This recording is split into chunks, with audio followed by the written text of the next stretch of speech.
जय हिंद दोस्तों। आज था हमारा निफ्टी ऑप्शन ट्रेडिंग चैलेंज का डे 3। तो जैसे कि आप आज भी देखो गैप अप हुआ था 250 प्लस पॉइंट्स है।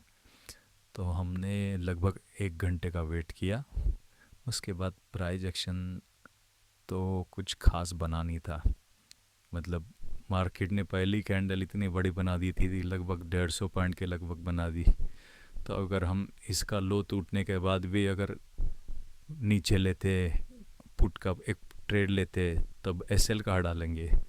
तो ये भी कोई अच्छा ट्रेड नहीं है। तो इससे अच्छा है कि 1 घंटा देखो कि मार्केट क्या कर रहा है, क्या प्राइस एक्शन बना रहा है।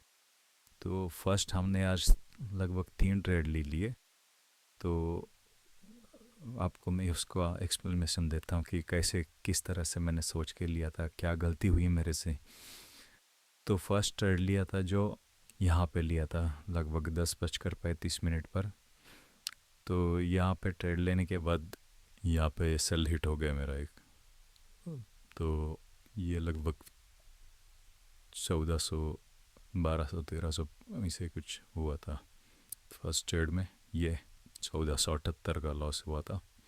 फिर मैंने सेकंड ट्रेड लिया था जो यहाँ पे पुट का ट्रेड लिया था। तो ये भी मैंने गलती कर दी थी कि क्योंकि इतना बड़ा स्टॉप लॉस हम नहीं डाल सकते, तो यहाँ पे मैंने नहीं लेना चाहिए था। तो सेकंड ट्रेड मैंने फिर ऑप्शन चेन को देख के लिया था। तो यहाँ पे कॉल का ट्रेड लिया था, तो क्योंकि ऑप्शन चेन थोड़ी सी बुलिश दिखाई दे रही थी, पर ये भी एसएल बड़ा हो गया था। अगर लेना ही था तो मुझे ये वाला ट्रेड सही था जो थर्ड मैंने ट्रेड लिया था। ये फर्स्ट कैंडल के लो के पास लिया था मैंने।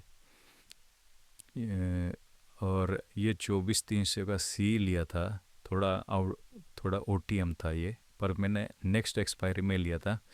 क्योंकि करंट एक्सपायरी में आप ट्रेड करोगे तो उसमें टाइम डिके इतना ज़्यादा होता है कि उससे कुछ प्रॉफिट भी नहीं हो सकता। तो जैसे आप देख सकते हो, ये 24,300 का सी मैंने 10 मार्च, जो ये आज की एक्सपायरी का था यहाँ पे, और ये है 17 मार्च का। तो देखो, ये थर्ड ट्रेड जो लिया था मैंने यहाँ पे, तो यहाँ से लगभग 60 पॉइंट के लगभग टारगेट दे भी दिया था इसने। पर वही हम यहाँ पे देखेंगे तो टाइम डिकी की वजह से इतनी फास्ट एक कैंडल ऊपर ही आ गई। उसमें अगर आपने बुक कर लिया तो कर लिया, नहीं तो फिर ये देखो अभी माइनस में चलते आप। इसलिए कभी भी एक्सपायरी वाले दिन नेक्स्ट एक्सपायरी में स्ट्राइक प्राइस में ट्रेड करना है, करंट एक्सपायरी में नहीं करना है। तो ये थर्ड ट्रेड में जो लिया था मैंने सही चल रहा था, पर इस वाली कैंडल में मैंने ट्रेलिंग स्टॉप लॉस डाल दिया। वो इस ये वाली में जो 2 बजे के लगभग, मैंने सोचा था 2 बजे के बाद कहीं रिवर्स मार दे, तो इसलिए मैंने ट्रेलिंग स्टॉप लॉस डाल दिया। और ये 265 का था मैंने डाल रखा था, और ये 262 पर जाके फिर मेरा टारगेट यहाँ पे हिट हो जाता। पर ये बैड लक हो गया आज। तो ये देख सकते हो आप, ये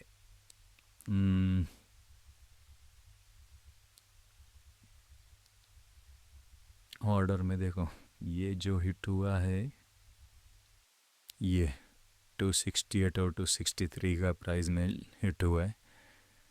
मैंने इसमें जीटीटी ऑर्डर डाल रखा था, ये देखो 265 का। तो 2-3 पॉइंट से ये ट्रेलिंग स्टॉप लॉस हिट होके फिर ये ऊपर 301 का टारगेट के पास गया था। ये जो 301 का टारगेट था, तो ओवरऑल आज भी माइनस में रहा, -1000 रहा।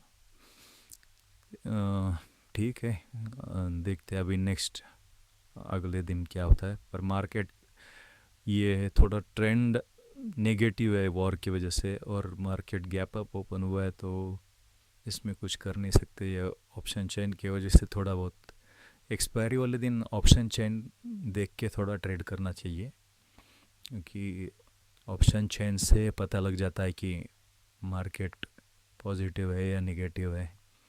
तो अभी मार्केट क्लोज होने वाले का टाइम हो ही गया है लगभग। तो अभी फ़िलहाल तो कोई मुंह आने का चक्कर नहीं लग रहा है, इसके बीच में ही मार्केट क्लोज हो जाएगी।